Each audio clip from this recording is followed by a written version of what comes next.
सप्तविंशं दशकं 27 कूर्मावतारम्।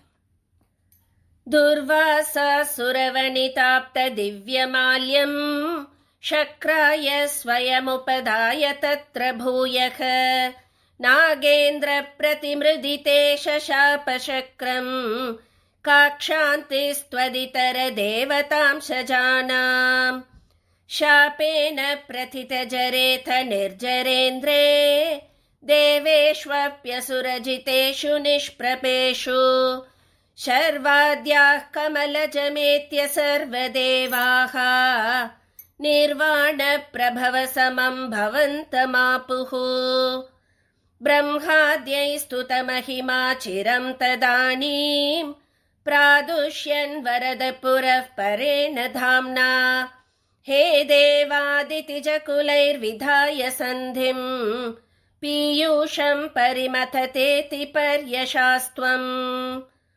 सन्धानं कृतवति दानवैः सुरौघे मन्थानं नयति मदेन मन्दरात्रिम् भ्रष्टेऽस्मिन् बदरमिवोद्वहन् खगेन्द्रे सद्यस्त्वं विनिहितवान् पयः पयोधौ आधाय धृतमत वासुकिं वरत्रां पातोधौ विनिहित सर्वबीजजाले प्रारब्धे मतनविधौ सुरासुरैस्तैः व्याजा त्वं भुजगमुखे करोऽसुरारीन् क्षुब्धाद्रौ क्षुभितजलोधरे तदानीं दुग्धाब्धौ गुरुतर भारतो निमग्ने देवेषु व्यथिततमेषु तत्प्रियैषी प्राणैषीः कमटतनुं कठोरपृष्ठाम्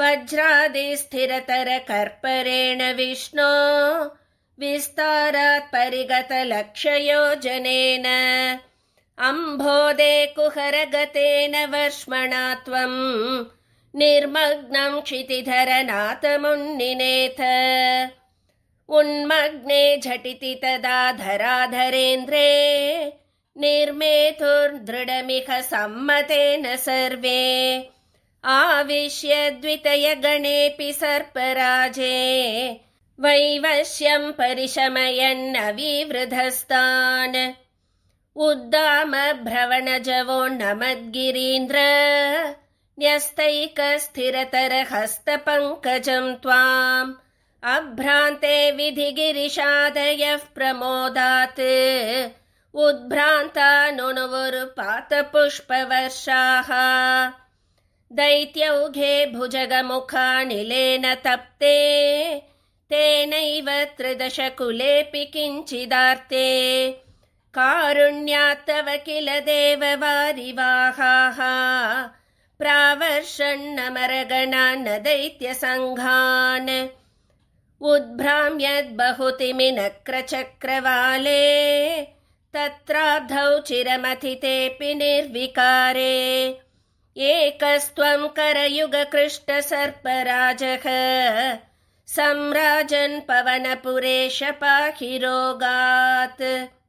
सदा सर्वत्र गोविन्दनाम संकीर्तनं गोविन्दा गोविन्दा। श्री गुरुवायूरप्पा शरणं। श्री हरये नमः।